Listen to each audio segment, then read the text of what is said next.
Hello friends, welcome back to my new video. എൻ്റെ പുതിയൊരു വീഡിയോയിലേക്ക് എല്ലാവർക്കും സ്വാഗതം.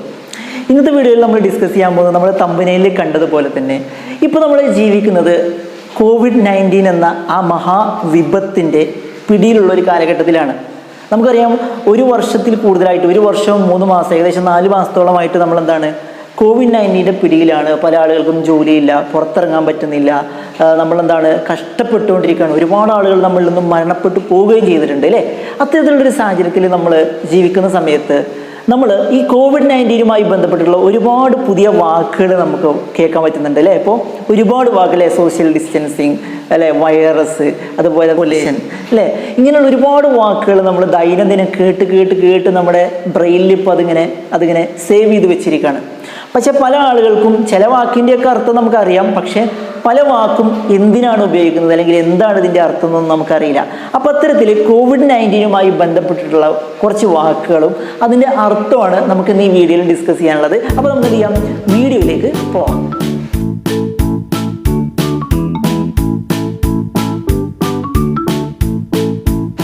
ഓക്കെ, ഇതിൽ ആദ്യം നമ്മൾ പറയാൻ പോകുന്ന വാക്കെന്ന് പറഞ്ഞാൽ സോഷ്യൽ ഡിസ്റ്റൻസിങ്. നമുക്കറിയാം, നമ്മൾ ഏറ്റവും കൂടുതൽ ഈ ഒരു സമയത്ത് കേട്ടുകൊണ്ടിരിക്കുന്ന അല്ലെങ്കിൽ കേട്ടിട്ടുള്ള ഒരു വാക്കാണ് സോഷ്യൽ ഡിസ്റ്റൻസിങ്. എന്താണ് സോഷ്യൽ ഡിസ്റ്റൻസിങ്?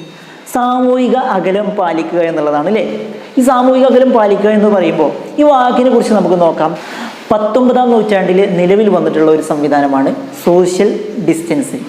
അന്നത്തെ കാലത്ത് അർത്ഥമാക്കിയിരുന്നത് ഒരു പ്രത്യേക ജനവിഭാഗത്തെ, ഒരു പ്രത്യേക വിഭാഗത്തെ ഒരു വലിയ സമൂഹം അംഗീകരിക്കുന്നില്ലെങ്കിൽ, അവരുടെ പ്രവൃത്തികൾ, അവരുടെ ചൈതികൾ, അവരുടെ കാര്യങ്ങളൊന്നും ഒരു വലിയ സമൂഹം അംഗീകരിക്കുന്നില്ലെങ്കിൽ അവരെ കൂട്ടത്തിൽ കൂട്ടാതെ മാറ്റി നിർത്തിയിരുന്ന ഒരു സംവിധാനത്തെയായിരുന്നു 19-ാം നൂറ്റാണ്ടിൽ സോഷ്യൽ ഡിസ്റ്റൻസിങ് എന്ന് പറയുന്നത്. ഇന്ന് നമ്മൾ COVID-19 കാലഘട്ടത്തിൽ നോക്കുകയാണെങ്കിൽ നമ്മളെന്താണ്, സാമൂഹിക അകലം പാലിക്കുക എന്നുള്ളതാണ്. ആർക്കൊക്കെയാണ് ഈ രോഗം ഉള്ളതെന്ന് അറിയില്ല, ആരുടെയൊക്കെ ശരീരത്തിലാണ് ഈ വൈറസുകൾ ഉള്ളതെന്ന് നമുക്കറിയില്ല. അതുകൊണ്ട് തന്നെ മറ്റുള്ള ആളുകളിൽ നിന്നും അകലം പാലിക്കുന്നതിനാണ് ഇപ്പം നമ്മൾ എന്ത് പറയുന്നത്, സോഷ്യൽ ഡിസ്റ്റൻസിങ്, സാമൂഹിക അകലം പാലിക്കുക എന്ന് പറയുന്നത്. ഓക്കെ, അടുത്തായി നമ്മൾ നോക്കാൻ പോകുന്ന വേർഡ് ഔട്ട് ബ്രേക്ക് എന്നുള്ളതാണ്. ഔട്ട് ബ്രേക്ക് എന്താണ്? ഔട്ട് ബ്രേക്ക് എന്ന് പറഞ്ഞാൽ നമ്മളിപ്പോൾ കേൾക്കുന്ന ഒരു വാക്കാണല്ലേ ഔട്ട് ബ്രേക്ക്. ഔട്ട് ബ്രേക്ക് എന്ന് പറഞ്ഞാൽ പൊട്ടിപ്പുറപ്പെടുക എന്നുള്ളതാണ്. അതായത് ഒരു അസുഖം പെട്ടെന്ന് എവിടെ നിന്നറിയില്ല, പെട്ടെന്ന് ഒരു അസുഖം പൊട്ടിപ്പുറപ്പെട്ടിട്ട് അതിങ്ങനെ വ്യാപിക്കണതിനാണ് എന്ത് പറയാം, ഔട്ട് ബ്രേക്ക് എന്ന് പറയാം. Out break. ഓക്കെ, അതിൻ്റെ കൂടെ തന്നെ നമ്മൾ മനസ്സിലാക്കേണ്ട ഒരു വേർഡാണ് എപ്പിഡമിക്. ഇത് നമ്മൾ മൊബൈലിൽ ഇങ്ങനെ കോൾ ചെയ്യുന്ന സമയത്തും മറ്റൊക്കെ നമ്മൾ കേൾക്കുന്ന ഒരു വാക്കാണ് എപ്പിഡമിക് അല്ലേ. എപ്പിഡമിക്. അപ്പോൾ എന്താണ് ഈ എപ്പിഡമിക്? ഇതുപോലെ പൊട്ടിപ്പുറപ്പെട്ടുള്ള ഔട്ട് ബ്രേക്ക് ആയിട്ടുള്ള ഒരു അസുഖം അതൊരു സമൂഹത്തിൽ പെട്ടെന്ന് ഇങ്ങനെ വ്യാപിക്കുന്നുണ്ടെന്നുണ്ടെങ്കിൽ, അതൊരു പുതിയ തരം അസുഖം ആവും ചെയ്യാം, അതൊരു സമൂഹത്തിൽ ഇങ്ങനെ സ്പ്രെഡ് ആയിക്കൊണ്ടിരിക്കുന്നുണ്ടെങ്കിൽ അതിനെയാണ് നമ്മൾ എന്ത് പറയുക, അത്തരം അസുഖങ്ങളെയാണ് നമ്മൾ എപ്പിഡമിക് എന്ന് പറയുന്നത്. അപ്പോൾ നമ്മുടെ COVID-19 തുടക്കത്തിൽ എന്തായിരുന്നു, ഒരു എപ്പിഡമിക് ആയിരുന്നു അല്ലേ. ഇനി അടുത്ത് നോക്കാനുള്ള വേർഡ് എന്ന് പറഞ്ഞാൽ പാൻഡമിക് എന്നുള്ളതാണ്. പാൻഡമിക്. എന്താണ് പാൻഡമിക് എന്ന് പറഞ്ഞാൽ? ഇതുപോലെ എപ്പിഡമിക് ആയിട്ടുള്ള ഒരു അസുഖം, അതായത് സമൂഹത്തിൽ പെട്ടെന്ന് വ്യാപിക്കുന്ന തരത്തിലുള്ള ഒരു അസുഖം, അതൊരു രാജ്യത്തിൻ്റെ അതിർവരമ്പുകളും കടന്ന്, ഒരു സമൂഹത്തിൻ്റെ അതിർവരമ്പുകളും കടന്ന് മറ്റുള്ള രാജ്യങ്ങളിലേക്കും ഭൂഖണ്ഡങ്ങളും കടന്ന് സഞ്ചരിക്കുന്നുണ്ടെങ്കിൽ, ലോകത്തിൽ എല്ലായിടത്തും ഒരു ഭൂഗോള വ്യാധിയായി മാറുന്നുണ്ടെങ്കിൽ അത്തരം അസുഖങ്ങൾക്ക് പറയുന്ന പേരാണ് പാൻഡമിക്. ഇപ്പോൾ COVID-19 എന്താണ്, ഒരു പാൻഡമിക്കാണ്. കാരണം അത് ചൈനയിലെ വുഹാനിൽ നിന്നും ഉണ്ടായി എന്നൊക്കെയാണ് പറയപ്പെടുന്നത്. അവിടുത്തെ ഒരു സമൂഹത്തിൽ, ഒരു ചൈനയിൽ മാത്രം ഒതുങ്ങി നിൽക്കാതെ അത് ഏഷ്യയിൽ മൊത്തം വ്യാപിച്ചു. അതുപോലെ തന്നെ ഭൂഖണ്ഡങ്ങൾ കടന്ന് ആഫ്രിക്കയിലും അതുപോലെ തന്നെ ലാറ്റിൻ അമേരിക്കയിലും അതുപോലെ തന്നെ എന്താണ് ഓസ്ട്രേലിയയിലെ എല്ലാ രാജ്യത്തും എന്ത് ചെയ്തിട്ടുണ്ട്, അതിൻ്റെ വൈറസ് എത്തിച്ചേർന്നിട്ടുണ്ട്. ആളുകൾ അവിടെയൊക്കെ മരണപ്പെട്ടുകൊണ്ടിരിക്കുന്നു. ഇപ്പോഴും അതിൻ്റെ സ്പ്രെഡ് നിലനിൽക്കുന്നുണ്ട് എന്നുള്ളതാണ്. അപ്പോൾ അത്തരത്തിലുള്ള അസുഖങ്ങളൊക്കെയാണ് എന്ന് വിളിക്കുക നമ്മൾ പാൻഡമിക് എന്ന് വിളിക്കുന്നത്. ഇനി അടുത്ത് നമ്മൾ പറയാൻ പോകുന്ന വേർഡ് നമുക്ക് കൂടുതൽ കേട്ട് പരിചയമുള്ള ഒരു വേർഡാണ് കമ്മ്യൂണിറ്റി സ്പ്രെഡ്. സ്പ്രെഡ് എന്ന് പറഞ്ഞാൽ വ്യാപിക്കുക എന്നുള്ളതാണ്. അത് രോഗമാകട്ടെ എന്താണെങ്കിലും സ്പ്രെഡ് എന്ന് പറഞ്ഞാൽ വ്യാപിക്കുക എന്നുള്ളതാണ് അർത്ഥം. ഇവിടെ കമ്മ്യൂണിറ്റി സ്പ്രെഡ് എന്ന് ഉദ്ദേശിക്കുന്നത് നമ്മുടെ COVID-19 കാര്യത്തിലേക്ക് വരികയാണെങ്കിൽ ഒരു പ്രത്യേക കമ്മ്യൂണിറ്റിയിൽ അസുഖം വ്യാപിക്കുന്നതിനെയാണ് എന്ത് പറയുക, കമ്മ്യൂണിറ്റി സ്പ്രെഡ് എന്ന് പറയാം. അപ്പോൾ പല ആളുകൾക്കും ഇതെന്താണെന്ന് മനസ്സിലായിട്ടില്ല, നമ്മളിതിന് കേൾക്കുന്നല്ലാണ്ട് നമുക്കിത് മനസ്സിലാവുന്നില്ല. അപ്പോൾ സത്യം പറഞ്ഞാൽ ഇതാണ്, ഒരു പ്രത്യേക രീതിയിൽ ജീവിക്കുന്ന ആളുകൾ, പ്രത്യേക സംസ്കാരത്തിൽ ജീവിക്കുന്ന ആളുകൾ, പ്രത്യേക രീതിയിൽ ഭക്ഷണം കഴിച്ച് അവർ കൂട്ടമായിട്ടൊരു ഏരിയയിൽ ഇങ്ങനെ ജീവിക്കുന്ന വിഭാഗങ്ങൾക്ക് പറയുന്ന പേരാണ് കമ്മ്യൂണിറ്റി എന്ന് പറയുന്നത്.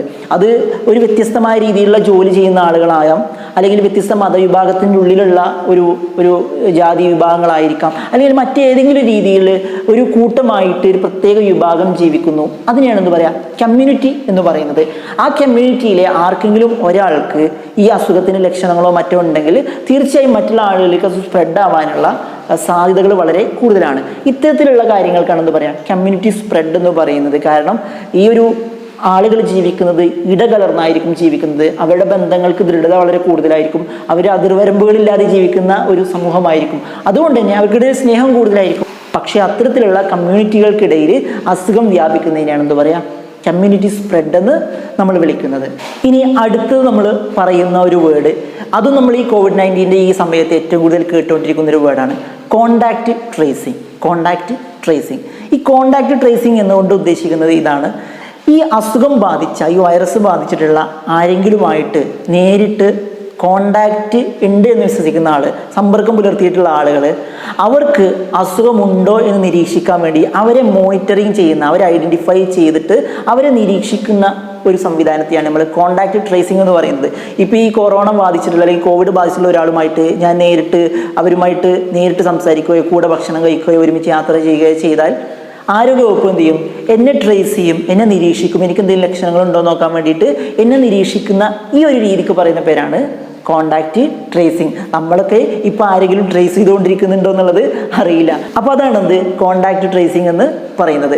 ഇനി അടുത്ത് നമ്മൾ ഏറ്റവും കൂടുതൽ ഉപയോഗിക്കുന്ന, ഈ ഒരു സമയത്ത് നമ്മൾ ഏറ്റവും കൂടുതൽ കേട്ടുകൊണ്ടിരിക്കുന്ന, ഒരുപക്ഷെ നമ്മൾ ഏറ്റവും കൂടുതൽ ഉപയോഗിച്ചുകൊണ്ടിരിക്കുന്ന ഒരു പദം കൂടിയായിരിക്കും ക്വാറന്റൈൻ എന്നുള്ളത്. ക്വാറന്റൈൻ അല്ലേ? അപ്പോൾ നമുക്ക് എല്ലാവർക്കും അറിയാം, നമ്മൾ ഒരു തവണയെങ്കിലും ക്വാറന്റൈനിൽ ഇരുന്നിട്ടുണ്ടാവും അല്ലേ? എന്താണ് ക്വാറന്റൈൻ എന്ന് പറഞ്ഞാൽ? നമുക്കറിയാവുന്നത് ഇത് മാത്രമാണ്, നമ്മൾ പുറത്തിറങ്ങാതെ വീടിനുള്ളിൽ തന്നെ ഇരിക്കുന്ന ഒരു അവസ്ഥയാണിത് ക്വാറന്റൈൻ എന്ന് പറയുന്നത്. അപ്പോൾ എന്താണ് ഈ ക്വാറന്റൈൻ എന്നുള്ള ആ ഒരു വാക്കിൻ്റെ ഉത്ഭവത്തെക്കുറിച്ച് നമുക്കൊന്ന് നോക്കാം. സത്യം പറഞ്ഞാൽ ഒരു ലാറ്റിൻ വേർഡായിട്ടുള്ള കോഡ്രാജിൻഡ എന്ന് പറയുന്ന വാക്കിൽ നിന്നാണ് ക്വാറന്റൈൻ എന്നുള്ള വാക്കുണ്ടായിട്ടുള്ളത്. ലാറ്റിൻ വേർഡായിട്ടുള്ള കോഡ്രാജിൻഡ.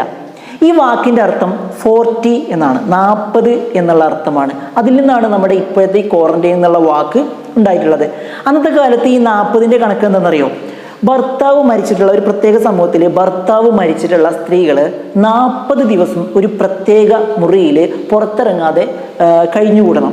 ആ സമയത്ത് അവർക്ക് വേണ്ട ഭക്ഷണങ്ങളും കാര്യങ്ങളും സൗകര്യങ്ങളൊക്കെ മറ്റുള്ള ആളുകൾ, അവരുമായി ബന്ധപ്പെട്ട ആളുകൾ ചെയ്തു കൊടുക്കുകയും ചെയ്യും.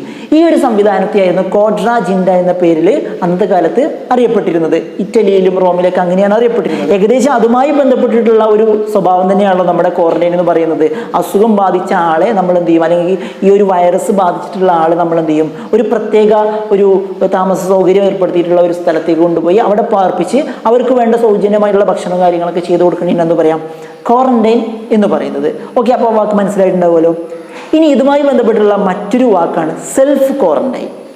അപ്പോൾ ക്വാറന്റൈൻ അറിയുന്ന ഒരാൾക്ക് സെൽഫ് ക്വാറന്റൈൻ വളരെ എളുപ്പത്തിൽ മനസ്സിലാക്കാൻ പറ്റും. ഇവിടെ സെൽഫ് ക്വാറന്റൈൻ എന്നുള്ള വാക്കിൻ്റെ അല്ലെങ്കിൽ ആ ഒരു കാര്യത്തിൻ്റെ പ്രത്യേകത എന്ന് വെച്ചാൽ, നമുക്ക് വേണ്ടിയിട്ട് മറ്റൊരാൾ സൗകര്യം ചെയ്തു തരികയോ നമ്മളെ കൊണ്ടുപോയി പാർപ്പിക്കുകയോ ചെയ്യല്ല, പകരം നമ്മൾ ഒരു 2 ആഴ്ച കാലത്തോളം, അതാണ് സെൽഫ് ക്വാറന്റൈൻ്റെ പീരീഡ് എന്ന് പറയുന്നത്, 2 ആഴ്ച കാലത്തോളം നമ്മൾ സ്വന്തം വീട്ടിൽ തന്നെ പുറത്തിറങ്ങാതെ കഴിച്ചു കൂട്ടുന്നതിനെയാണ് നമ്മളെന്ത് പറയാം, സെൽഫ് ക്വാറന്റൈൻ എന്ന് പറയാം. നമ്മുടെ വീട്ടിലുള്ള മറ്റുള്ള മെമ്പേഴ്സുമായിട്ട് മാത്രമായിരിക്കണം നമുക്ക് കണക്ഷൻ ഉണ്ടാവാൻ പാട്, അല്ലാതെ അയൽപ്പക്ക ബന്ധങ്ങളോ അല്ലെങ്കിൽ മറ്റുള്ള ആളുകളുമായിട്ടൊന്നും ബന്ധം സ്ഥാപിക്കാൻ പാടില്ല. ഇത്തരത്തിൽ വീട്ടിൽ സ്വന്തം ഇരിക്കുന്നതിനാണ് എന്ത് പറയാം, സെൽഫ് ക്വാറന്റൈൻ എന്ന് പറയുന്നത്. മനസ്സിലായിട്ടുണ്ടാവും അല്ലേ?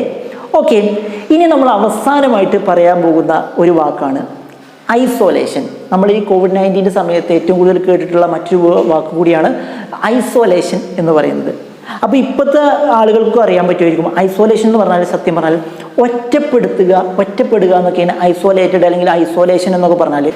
ഈ ഐസോലേഷൻ എന്ന വാക്കിനും ചെറിയൊരു കഥ പറയാനുണ്ട്. ഇതും ഒരു ലാറ്റിൻ വാക്കിൽ നിന്നും ഉണ്ടായിട്ടുള്ള ഒരു വേർഡാണ് ഐസോലേഷൻ. ഈ അടുത്ത കാലത്താണ് ഈ ഐസോലേഷൻ എന്നുള്ളത് കൂടുതൽ ആളുകൾ ഉപയോഗിക്കാൻ തുടങ്ങിയിട്ടുള്ളത്. അപ്പോൾ ഇതൊരു ലാറ്റിൻ വേർഡായ ഇൻസുല ഐസോലാറ്റോ എന്ന വാക്കിൽ നിന്നാണ് ഉണ്ടായിട്ടുള്ളത്. ഇൻസുല ഐസോലാറ്റോ. ഇത് ഉദ്ദേശിച്ചിരുന്നത് ഐലൻഡുകളെയായിരുന്നു. ഐലൻഡുകൾ, എന്താ ഐലൻഡുകൾ? ദ്വീപുകളുടെ ഒരു സ്വഭാവം എന്താണ്? അത് ചുറ്റുവട്ടം വെള്ളത്താൽ ചുറ്റപ്പെട്ടിട്ട് ഒറ്റപ്പെട്ട് ഇരിക്കുന്ന ഒരു പ്രദേശമായിരിക്കും ഈ ഐലൻഡ്സ് എന്ന് പറയുന്നത്.